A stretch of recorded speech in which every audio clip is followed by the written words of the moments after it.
사도행전 24장 10절부터 23절에 있는 말씀으로 큐티인 제목은 바울의 신앙 고백입니다.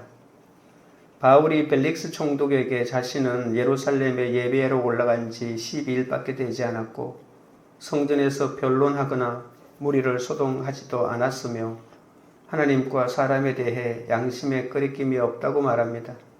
그리고 회당이나 시중에서 대제사장과 유대인들에게 고발당할 일을 하지 않았다고 변론합니다. 그러면서 자신은 하나님을 숨기고 율법을 믿으며 소망 가운데 부활을 기다린다고 신앙 고백을 하게 되죠. 이에 벨릭스가 처결을 연기하고 백부장에게 바울을 지키되 자유를 주라고 명합니다. 첫째는 의인과 악인의 부활입니다. 10절부터 13절입니다. 총독이 바울에게 머리로 표시하여 말하라 하니 그가 대답하되 당신이 여러 해 전부터 이 민족의 재판장 된 것을 내가 알고 내 사건에 대하여 기꺼이 변명하나이다. 당신이 아실 수 있는 바와 같이 내가 예루살렘에 예배하러 올라간 지 열이틀밖에 안 되었고 그들은 내가 성전에서 누구와 변론하는 것이나 회당 또는 시중에서 무리를 소동하게 하는 것을 보지 못하였으니 이제 나를 고발하는 모든 일에 대하여 그들이 능히 당신 앞에 내세울 것이 없나이다. 대제사장들과 장로들과 변호사 더들로에게 고발당한 바울이 총독 앞에 서서 그들의 고발이 아무런 근거가 없다고 말합니다. 종교 지도자들과 유대인들은 총독을 두려워하면서 온전한 재판장이신 하나님을 두려워하고 있지 않습니다. 변호사 더들로는 벨릭스 카카요라고 말하면서 법정에서 재판장에게서는 존경하는 어투인 존경하는 재판장님이요 뭐 이렇게 하는 말을 훨씬 뛰어넘어 아첨하는 말로서 시작했죠. 바울이 자신의 고발에 대하여 변론을 시작할 때 바울은 이 재판장을 부를 때 예의와 정중함을 표시하지만 더들로와는 전혀 다른 형태를 보입니다. 바울은 당신이 여러 해 전부터 이 민족의 재판장 된 것을 내가 알고 라고 시작합니다. 여기에는 전혀 아첨이 느껴지지 않습니다. 시편 12편 3절에 보면 여호와께서는 모든 아첨하는 입술과 자랑하는 혀를 끊으시니라고 하지 않았습니까? 거짓된 사람은 언제나 언어의 과장이 있고 거짓된 아첨이 있습니다. 그러나 진실된 사람들은 언제나 진실한 언어만을 말하죠. 바울은 변론하면서 더들로가 고발한 내용이 사실이 아니라고 아주 논리적으로 조목조목 반대 의견을 제시합니다. 자신은 예루살렘에 예배하러 올라온 지 12일밖에 되지 않았기 때문에 그 기간에 사람들을 선동하거나 소요하게 했을 가능성이 없음을 강조한 것입니다. 자신을 고발한 자들도 성전에서 자기가 누구와 변론하는 것을 본 적이 없다고 말합니다. 회당에서도 그들이 고발한 것처럼 소동을 일으킨 일이 없습니다. 실제로 바울을 고발한 자들은 바울이 소동을 일으켰다는 증거를 따로 내놓지 못하고 있습니다. 사실이 아니기 때문이죠. 바울은 아닌 것은 아니라고 딱 잘라서 말하고 있습니다. 14절 15절입니다. 그러나 이것을 당신께 고백하리이다. 나는 그들이 이단이라 하는 도를 따라 조상의 하나님을 섬기고 율법과 선지자들의 글에 기록된 것을 다 믿으며 그들이 기다리는 바 하나님께 향한 소망을 나도 가졌으니 곧 의인과 악인의 부활이 있으리라 함이니이다. 반면에 바울은 자기가 한 것은 했다고 분명히 말합니다. 대제사장과 장로들과 변호사 더들로가 바울을 이 사람은 전염병 같은 자라 유대인을 소요하게 하는 자요 나사렛 이단의 우두머리라고 하며 고발하지 않았습니까? 그러나 바울은 그들의 거짓 증거에 대항하지 않고 그 증거가 사실이 아닌 것에 대해서만 변명합니다. 바울은 세 가지를 인정합니다. 첫째로 나는 내 조상의 하나님을 믿는다. 둘째는 나는 율법과 선지자의 글인 구약성경을 믿는다. 셋째는 나는 의인과 악인이 부활할 것을 믿는다. 라고 세 가지를 인정하죠. 바울의 이 고백은 잘못된 것이 하나도 없습니다. 왜냐하면 유대인들도 그렇게 믿기 때문이죠. 따라서 이런 믿음이 죄가 될 수가 없습니다. 천부장도 아무리 조사해도 바울에게서 체포하거나 구금하고 구타할 만한 제목을 발견할 수 없었기 때문에 이렇게 편지를 쓰고 가이사랴까지 오지 않았습니까? 그러나 유대인들이 소요를 일으키기 때문에 할 수 없이 그를 가이사랴로 후송한 것입니다. 그러니까 소요를 일으킨 자는 바울이 아니라 바로 유대인이라는 것이죠. 바울은 이 법정에서 예수와 너를 아주 분명히 말합니다. 구원받은 하나님의 백성도 늘 이와 같은 영적 싸움 가운데 살아갑니다. 사탄은 복음이 전파되는 곳곳에 권력과 직분과 언변과 혈연을 동원해 복음이 전해지는 것을 회방하고 있죠. 그러나 우리의 실험은 혈과 육을 상대하는 것이 아니요 통치자들과 권세들과 이 세상의 어두운 주관자들과 하늘에 있는 악한 영들을 상대하는 것이라고 에베소서 6장 12절에 말했습니다. 그러므로 우리가 두려워해야 할 대상은 세상의 총독이 아닌 온전한 재판장이신 하나님이십니다. 바울은 고소를 당한 상황에서도 자기에 대한 고발이 근거가 없다고 말하면서 자신의 믿음을 당당히 드러냅니다. 이처럼 하나님을 향한 믿음의 확신을 가진 사람은 부활 소망을 가지고 언제 어디서나 자신의 신앙 고백으로 복음을 전할 수 있습니다. 적용 질문 드립니다. 가정이나 직장에서 모함을 받거나 억울한 일을 당한 적이 있습니까? 그럴 때 차분히 설명합니까? 혈기부터 냅니까? 나는 어떤 상황에서도 하나님을 향한 믿음의 확신과 부활 소망을 가지고 복음을 전할 수 있습니까? 둘째입니다. 끄리낌이 없는 양심에 따라입니다. 16절입니다. 이것으로 말미암아 나도 하나님과 사람에 대하여 항상 양심에 끄리낌이 없기를 힘쓰나이다. 바울은 고발당한 위기 상황에서 부활의 소망을 전하며 하나님과 사람 앞에서 양심에 끄리낌 없이 하나님을 섬겼다고 말합니다.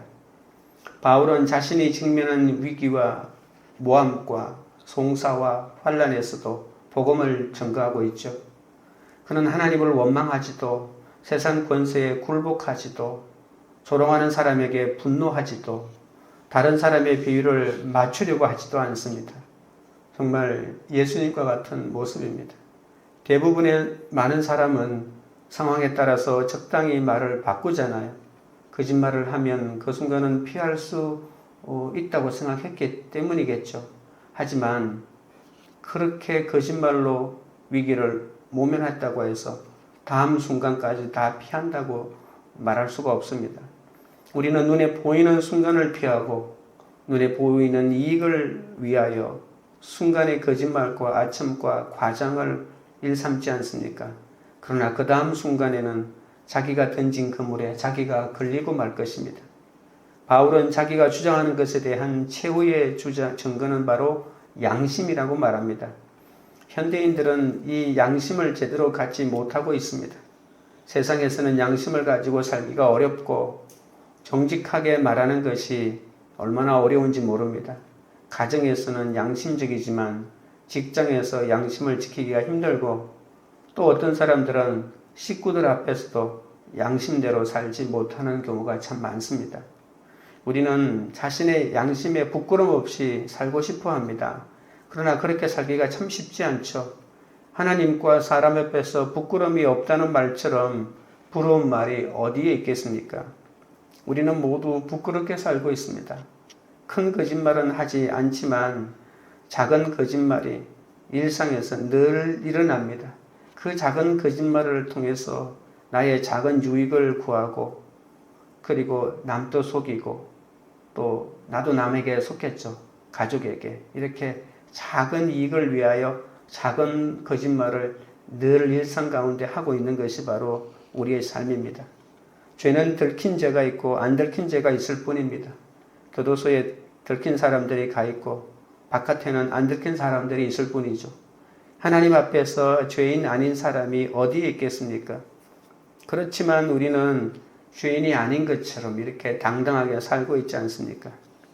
바울은 종교 지도자들이 이단이라고 말하는 나사렛 예수가 죄인을 구원하고자 육신을 입고 이 땅에 오신 그리스도임을 믿었습니다. 그리고 그는 자신을 고발하는 종교 지도자들을 보면서 스데반을 고발하고 죽인 자신의 죄도 보았습니다. 그래서 매를 맞고 줄이고 목마르고 옥에 갇히고 죽을 위험을 넘기면서도 나는 공고한 사람이로다 라고 하면서 언제나 자신을 회개했죠. 양심의 부끄러움이 없을 때 우리에게는 능력이 있습니다. 바울은 하나님과 사람 앞에서 부끄러움이 없는 삶을 살기 위해 애쓴다고 합니다. 로마서 9장 1절에서 2절에 보면 내가 그리스도 안에서 참말을 하고 거짓말을 아니하노라. 내게 큰 근심이 있는 것과 마음에 그치지 않는 고통이 있는 것을 내 양심이 성령 안에서 나로 더불어 증거하노니라고 말했습니다. 이 말은 손해를 보고 수치와 고통을 당한다 해도 자신은 언제나 떳떳했다는 말 아닙니까? 복음을 전할 때에도 떳떳하게 할 수가 있고 떳떳하지 못할 수가 있다는 것입니다.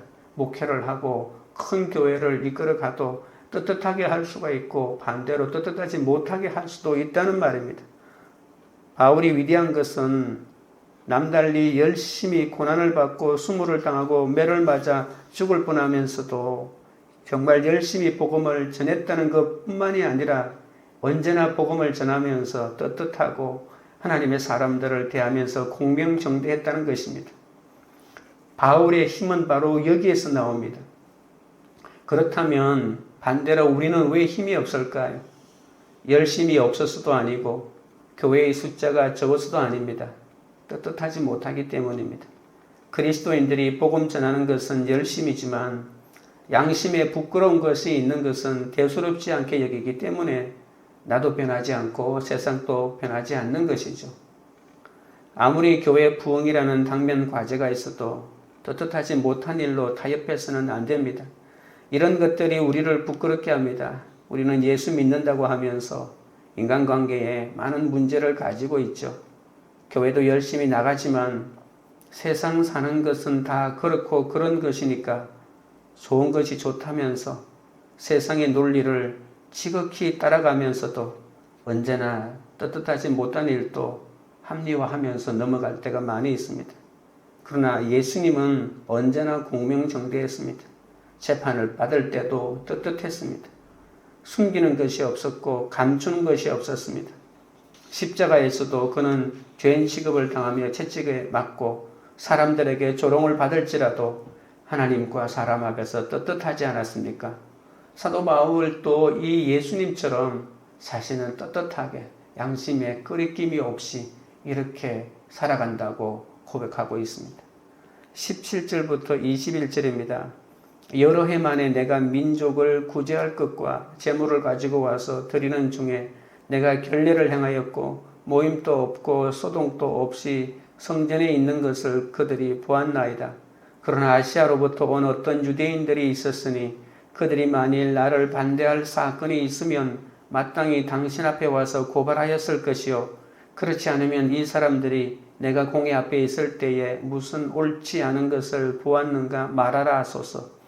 오직 내가 그들 가운데 서서 외치기를 내가 죽은 자의 부활에 대하여 오늘 너희 앞에 신문을 받는다고 한 이 한 소리만 있을 따름이니이다 하니 바울은 자신이 예루살렘에서 행한 일들을 낱낱이 보고합니다. 바울은 오랫동안 해외 생활을 했기 때문에 그가 돌아오면서 성도들의 헌금을 모아 구제금을 가지고 들어온 것과 자기가 제물로 결례를 드린 것도 다 이야기합니다.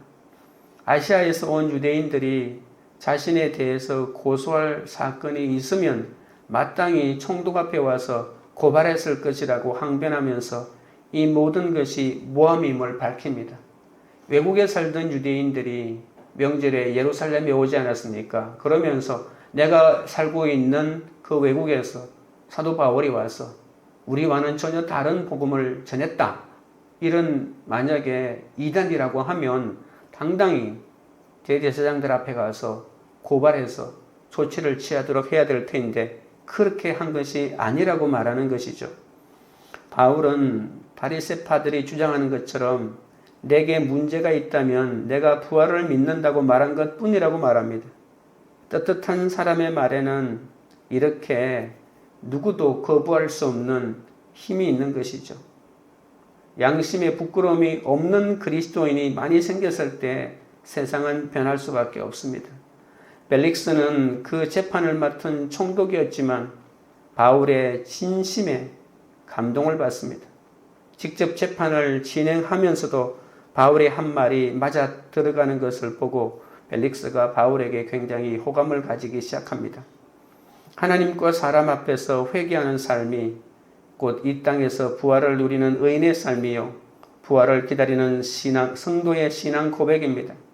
우리가 모든 고난과 위기는 복음을 증거할 기회라고 여겨야 합니다. 부활 소망을 간직한 사람은 이 땅에서의 성공이 아니라 의와 거룩함을 추구하면서 영원한 말씀을 쫓아 자신에게 주어진 이 복음 증거의 자리를 잘 지켜나가는 것이죠. 적용 질문 드립니다. 나의 신앙 고백은 입술로만 하는 고백은 아닙니까? 진정한 부활 신앙은 고난 가운데 하나님을 숨기며 말씀으로 살아낸 나의 삶의 고백임을 믿습니까? 셋째는 연기하여 이르되입니다. 22절 23절입니다. 벨릭스가 이 도에 관한 것을 더 자세히 아는 고로 연기하여 이르되 천부장 루시아가 내려오거든 너희 이를 처결하리라 하고 백부장에게 명하여 바울을 지키되 자유를 주고 그의 친구들이 그를 돌보아 주는 것을 금하지 말라 하니라.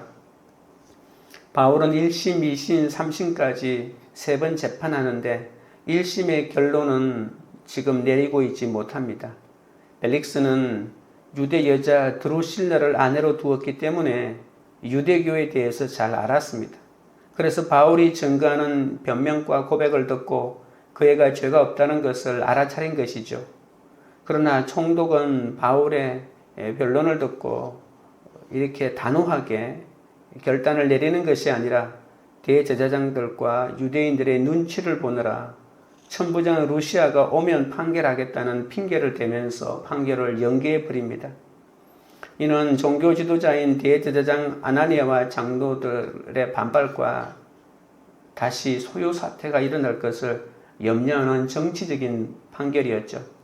이렇게 벨릭스는 유대인의 종교와 습성을 잘 알고 권세까지 가졌지만 진정한 자유를 누리면서 자신의 권한을 온전히 행사하지 못하고 있습니다. 그런데 재미있는 것은 이 재판이 바울에게는 2가지 축복을 안겨주었다는 것입니다. 첫째는 이 재판에서 바울이 무죄가 나왔다면 그를 죽이려는 자들에 의해서 살해를 당할 것이죠. 무죄면 바로 풀려나지 않습니까? 풀려나면 이 바울을 보호하던 군사들이 다 사라지기 때문에 40명이라는 사람이 먹지도 않고 마시지도 않고 바울을 죽이겠다고 기다리는데 그가 만약에 아무것도 준비 없이 감옥 밖으로 나온다면 언제 어떤 해를 입을지 모르는 것입니다. 따라서 형이 결정되지 않으면 계속 감옥에 있는 것이 오히려 살해 위험으로부터 보호받는 것이 됩니다. 군대가 지켜주고 감옥이 지켜주는 거죠. 그런데 만일 바울이 유죄가 판결된다 하더라도 곤란하지 않습니까? 왜냐하면 로마에 갈 일이 이제 없어져 버리니까 이곳에서 이제 형을 살아야 되는 것이니까요. 또 하나의 축복은 벨릭스가 바울의 재판을 보류하면서도 바울이 밖에 나가지 못하게 잘 지키되 그 안에서 자유를 주고 그의 친구들이 그를 돌보아 주는 것을 금하지 말라라고 했다는 것이죠. 친구들이 와서 어느 순간에 교제를 갖는 것을 허용했다는 것이죠. 그러니까 바울은 보호를 받으면서도 복음을 증거할 수 있는 길이 계속 허락된 것입니다. 바울은 죄인이 되어 총독 벨릭스 앞에 서고 동족 유대인들이 그를 이단의 우두머리라고 고발하여 죽이려고 해도 믿음 안에서 자유를 누렸습니다. 하나님은 이렇게 복음 때문에 비천에 처하고 갇힌 자 된 그분의 백성들을 존귀하게 여기고 이렇게 진정한 자유를 누리도록 끊임없이 돌보아 주죠. 바울은 감옥에 들어감으로써 모든 죽음의 위협을 피하면서 참된 안식을 누리는 것입니다. 회사가 부도가 나고 실직한 것이 꼭 나쁜 것만은 아닙니다. 혹시 직장에서 쫓겨나면 할렐루야 하십시오. 그 시간을 통해 하나님이 내 건강을 회복시켜 주시고 또 새로운 공부도 하게 하시고 또 삶의 새로운 비전을 찾게 하시는 거죠. 그런 시간이 언제까지나 계속되지는 않습니다. 하나님이 적당한 순간에 새로운 일을 주실 때까지 영적으로 육적으로 재충전하면서 말씀 묵상하면서 주님만을 앙망하는 훈련을 하면 주님께서 반드시 합력하여 선을 이루어 주실 겁니다. 주님 안에서 생각하면 축복이 아닌 일이 없는 것이죠. 바울이 2년 동안 감옥에서 고통당했을 것이라고 우리가 생각하겠지만 바울의 깊은 영성이 바로 이 감옥에서 이루어졌고 그리고 숙성되었다는 것을 잊지 말아야 합니다. 벨릭스는 바울에게 복음을 전해 듣기는 했지만 자신의 정치적인 입지와 탐욕을 위해서 바울을 구류해 둘 뿐 석방하지는 않았습니다. 벨릭스처럼 부활 소망이 아닌 야망과 자기 욕심에 사로잡혀 있기 때문에 복음을 들어도 전하는 사람만 탓하면서 자신이 해야 할 적용이나 순종을 전혀 하지 못하는 어리석은 사람인 것이죠. 우리가 빌라도가 이런 질문을 했죠. 진리가 무엇이냐? 그렇게 예수님에게서 진리가 무엇이냐고 물었고 또 예수님에게 진리를 듣고 일생 동안 그의 삶이 변화될 수 있는 절호의 기회인데도 그가 근성으로 물었기 때문에 예수님은 아무런 대답도 하지 않았지 않습니까? 그래서 우리는 듣는 사람의 태도가 얼마나 중요하다는 것은 오늘 벨릭스를 통해서도 우리가 살펴볼 수가 있습니다. 적용 질문 드립니다. 바울에게 죄가 없는 줄 알면서도 재판을 연기한 벨릭스처럼 사람 눈치를 보느라 복음 전하기를 자일피일 미룬 적은 없습니까? 어떤 상황에서도 복음을 전가할 때 진정한 자유를 누리게 됨을 믿습니까? 기도드리겠습니다. 하나님 아버지, 복음이 전파되는 곳곳에 권력과 직분과 언변과 혈연을 동원해 복음이 전해지는 것을 회방하는 사탄의 세력이 있습니다. 그런데도 나는 신앙생활이 통치자들과 권세들과 이 어둠의 세상 주관자들과 하늘에 있는 악의 영들을 상대하는 줄을 깨닫지 못하고 혈과 육을 상대하고만 있사오니 주여 용서하여 주시옵소서. 가정이나 직장에서 모함을 받거나 억울한 일을 만나도 혈기내지 않도록 도와주시고 내가 두려워해야 할 대상이 세상 총독이 아니라 온전하신 재판장이신 하나님임을 깨닫게 하여 주시옵소서.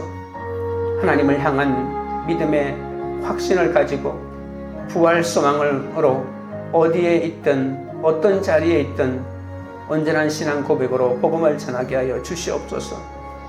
오늘 하루도 이 땅에서의 성공이 아니라 부활 소망을 품고 의와 거룩함을 추구하게 하여 주옵소서. 바울처럼 고발당한 위기 상황에서도 하나님과 사람 앞에서 내 속의 야망과 욕심을 버리고 양심의 끄리낌 없이 하나님을 섬기게 하여 주옵소서.